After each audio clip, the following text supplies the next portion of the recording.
Yan, good day sa atin mga tropa. Day 2 namin to ng Batangas. So ito na nga, nakakuha na kami ng bagong board. Kasama na dyan yung display board katapos yung pinaka-IPM board. So shoutout po pala sa kinuna natin, Sir Aldrin Rosal. Yan, may kita yung sa page. Legit na ano yan, supplier ng mga PCB board. May mga brand new, may class B. So shoutout sa'yo, sir. Madaling transaction lang doon mga tropa, no. Ito na nga, nagpunta na kami sa outdoor. Nilagyan natin marking yung mga bagong board. Tapos, yan, inassemble na natin. Yan. So, yung mga sakit-sakit dyan, may masusundan naman kayo dyan ng mga diagram. Tapos, yung mga sakit-sakit. So, dapat hindi kayo magkamali dyan para hindi magkaroon ng problema. So, always double check lang yung mga sakit natin dyan mga tropa. So, yung kinakabitan nga natin dyan. Yan, assemble na yan natin. Harapan pala na ito mga tropa, malaking sementeryo rin. Tapos bundok na yan. Kung nahaging yung dyan, bundok to siya, bundok. So shoutout po ulit sa mga kamag-anak namin niya sa Santo Tomas, Batangas. Yan, sa Miranda family.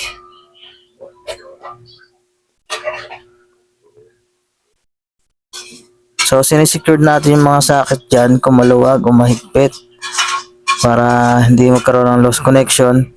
Tapos yung mga pinagsusukan ng sakit, kasi marami mga bakante dyan, dapat tama lang yung mapaglagyan niya para at least hindi magkaroon ng mga problema, para goods na. So pinipicturean din natin yan para mapakita rin natin sa supplier kung yung mga board niya, or pinidyohan natin kung goods, para at least mabalik natin. Nandito ulit kami sa may Batangas.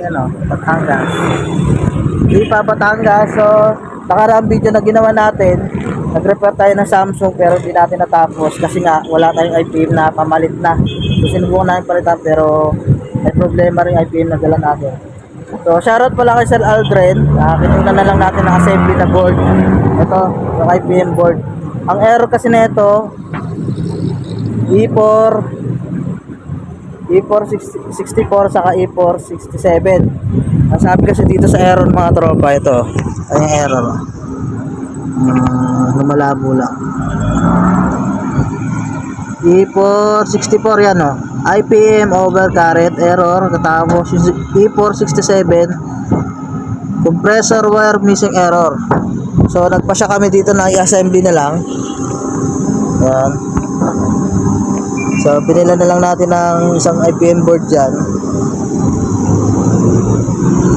Tapos ito, observation na lang. Okay naman na, malamig naman yung unit. 5.6 ampere, gumagana na yung fan DC. Yan, so umiikot.